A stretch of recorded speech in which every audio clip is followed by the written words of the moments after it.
Anda sedang mendengarkan Warta Berita Produksi RRI ND. Kick-off sosialisasi Indonesia Forestry and Other Aligned as NetSync 2030 siap diselenggarakan di Labuan Bajo. Selengkapnya dilaporkan reporter RRI SP Labuan Bajo, Epi Wahab. Labuan Bajo, Kabupaten Manggarai Barat, Nusa Tenggara Timur terpilih sebagai tuan rumah kick-off sosialisasi Indonesian Forestry and Other Land Use NetSync 2030.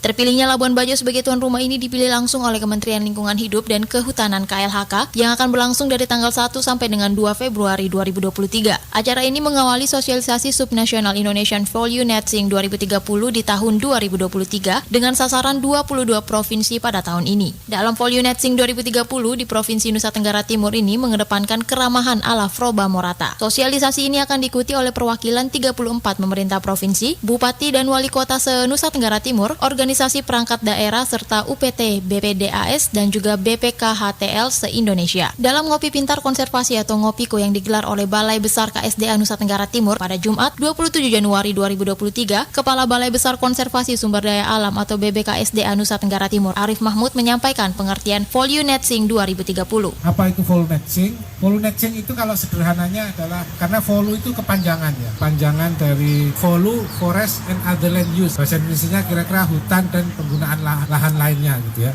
NetSync 2030 itu artinya secara umum kira-kira adalah upaya pemerintah untuk melakukan atau menyeimbangkan antara pelepasan dan penyerapan karbon. Jadi NetSync itu artinya serapan bersih gitu ya. Kalau dalam kehidupan kita sehari-hari itu semua menghasilkan karbon. Kendaraan bermotor, kemudian pabrik, pembukaan lahan misalnya dengan membakar, itu melepas karbon. Karbon ini dampaknya kepada lingkungan juga sangat berbahaya begitu ya. Dan ini harus diseimbangkan antara yang dilepas dan diserap tentu oleh tanaman gitu ya. Sehingga pada tahun 2030 pemerintah menargetkan 29% tanpa dukungan internasional, kemudian 41% dengan dukungan internasional. Lanjut Arif, maksud dari 2030 adalah di mana pemerintah mengupayakan pada tahun 2030 sudah ada keseimbangan antara penyerapan dan pengeluaran karbon, dan bahkan jika penyerapan karbonnya lebih, karbon ini nantinya juga bisa dijual karena banyak negara lain yang memproduksi karbon tetapi serapannya tidak seimbang. Dan Indonesia punya kesempatan yang besar untuk bisa melakukan pemberdayaan karbon, dan dalam upaya pengurangan karbon tersebut, pemerintah telah menyusun rencana dan rencana itu akan diturunkan lagi ke setiap provinsi atau subnasional. Kepala Dinas Lingkungan Hidup dan Kehutanan KLHK Nusa Tenggara Timur, Ondi Siagian, mengatakan bahwa Indonesia merupakan negara pertama di dunia yang mempunyai inisiatif untuk memiliki program strategis untuk program-program yang berpihak kepada kelestarian. Lanjut Ondi, rangkaian kegiatan dalam kegiatan Value NetSync 2030